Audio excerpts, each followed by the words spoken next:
I guess, I don't know, I always had an infatuation with music since I can remember anything at all. When I was about 3 years old, I had a little box of cassettes, and I had Motley Crue, AC/DC, Whitesnake, and a bunch of 80s.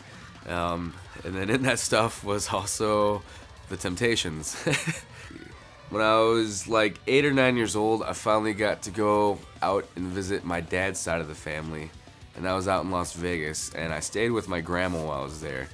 And she was a concert pianist, and she just always had the classical station with speakers throughout the entire house on 24 hours a day.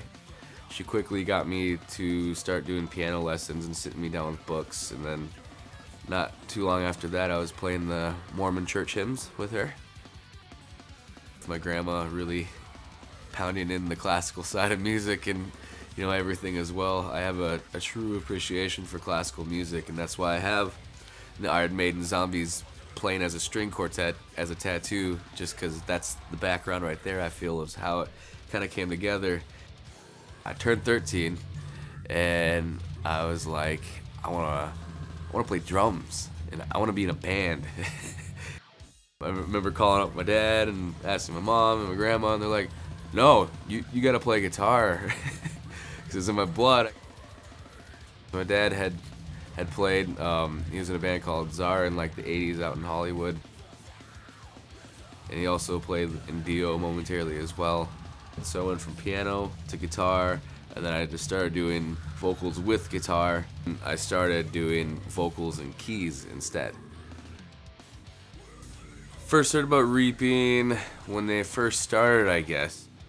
I found out that it was members from With Dead Hands Rising. We crossed paths a handful of times quite a long time ago because he was a big fan of With Dead Hands Rising. And I actually have a With Dead Hands Rising tattoo because I really like them a lot. The first times I actually got to hang out and when we started all having mutual friends was probably around 2011. I got into another band called Debbie Does Malice, and that's when it was the kind of clique of friends that I ended up meeting them. He was in a few bands. He was in Debbie Does Malice, who we used to play with a lot, and I always liked his vocals a lot. I remember going to a house party he had after a tour I got done with. Just raging, man, and we went up to his room, and it was actually the first time I played an 8-string. It was his 8-string. When Tim had to stop singing, it was kind of out of nowhere again.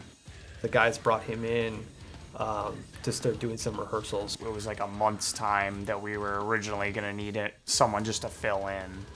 They were willing to work with me, other than with all the other people that were trying out as well, just because they also knew me on a personal basis. I think originally somebody else had suggested him. He kind of got a foot in because I was kind of vouching for him, and I suggested him, and then he came down to practice is what happened. He had big shoes to fill. Tim was great at what he did. It was cool to kind of see his process of learning. I'd say I wasn't up to par right away maybe, but they just kind of had the faith in me from knowing how shows were, watching me on stage, and kind of seeing what I've done otherwise. We all knew that he was a really good performer and really intense guy. I wasn't in the band right away. I started practicing, and it wasn't until I had been touring the country for like a whole year with them that they were finally like, yeah, I guess you're in the band.